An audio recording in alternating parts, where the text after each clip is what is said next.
Et si on pouvait avoir une conversation directe avec son intuition? C'est un peu ça la promesse du pendule. Alors oublions tout de suite l'image de l'objet magique et voyons-le plutôt pour ce qu'il est, un outil fascinant qui vient simplement amplifier des réponses qui sont en fait déjà en nous.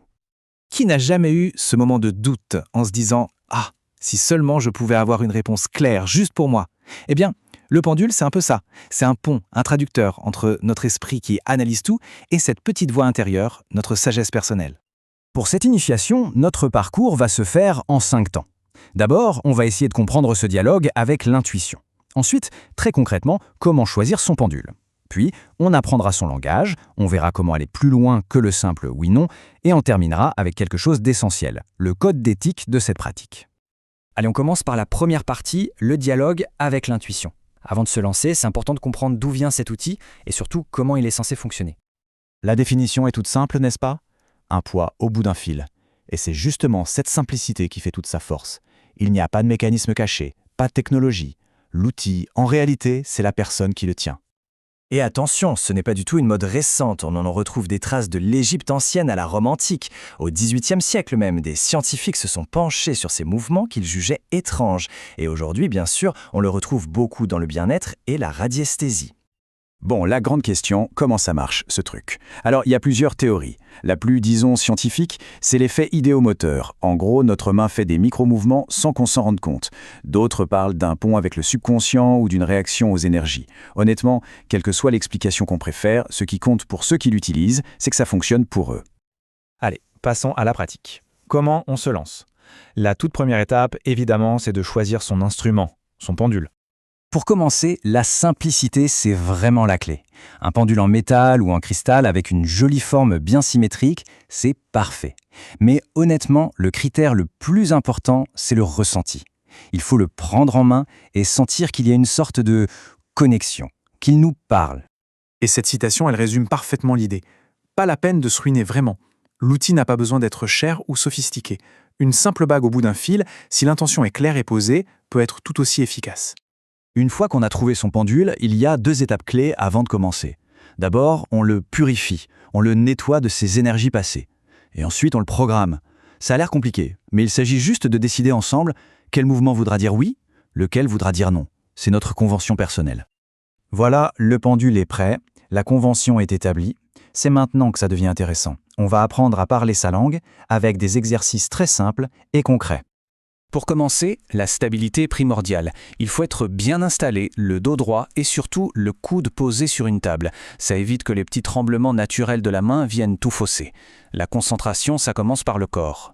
Le tout premier exercice, c'est un test de confiance en fait. On va poser des questions dont on connaît déjà la réponse. Est-ce que je m'appelle Chas? Est-ce qu'on est Landy? Le but, c'est de vérifier que le code qu'on a programmé est bien assimilé et de commencer à construire une relation de confiance avec l'outil. Alors, cet exercice est assez fascinant. On prend 2 verres d'eau, un avec du sel, l'autre sans, et on passe le pendule au-dessus de chaque verre. On observe souvent une vraie différence de réaction. C'est une excellente façon d'entraîner sa sensibilité et de voir comment le pendule réagit à des variations subtiles. Bon, une fois qu'on est à l'aise avec le oui et le non, on peut passer à la vitesse supérieure. On peut commencer à explorer des questions plus complexes pour avoir des réponses plus nuancées. Pour ça, on peut utiliser ce qu'on appelle des cadrans ou des planches de radiesthésie. C'est tout simple, ce sont des schémas qui vont élargir le vocabulaire du pendule. Au lieu d'avoir juste 2 réponses, on peut obtenir un pourcentage, identifier une direction, un chakra, un élément. Les possibilités sont immenses. Et là, on touche à un point absolument crucial. La qualité de la réponse dépend à 100% de la qualité de la question. C'est comme un moteur de recherche. Une question vague donnera une réponse vague. Il faut être super précis, poser une seule chose à la fois et la formuler de manière claire et positive. On arrive maintenant à la section qui est peut-être la plus importante de toutes. Parce qu'utiliser un outil comme celui-ci, ça implique une vraie responsabilité.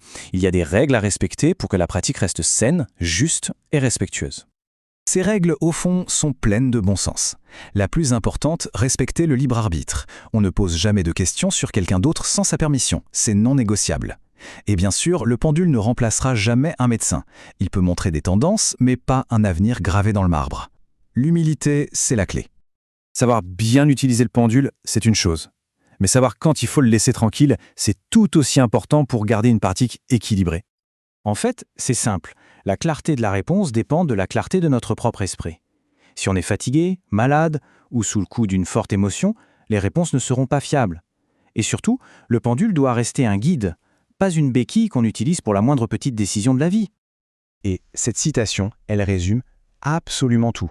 Le pendule, au final, n'est qu'un amplificateur. Le vrai travail, le véritable objectif, c'est d'apprendre à calmer le bruit de notre mental pour enfin entendre cette sagesse plus profonde qui est déjà là. Le mouvement du pendule n'est que la conséquence de cette écoute. Finalement, le pendule, c'est une invitation.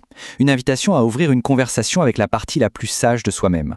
La seule question qui reste, c'est de savoir ce que notre intuition a envie de nous dire, si seulement on prend le temps de poser la question et d'écouter la réponse.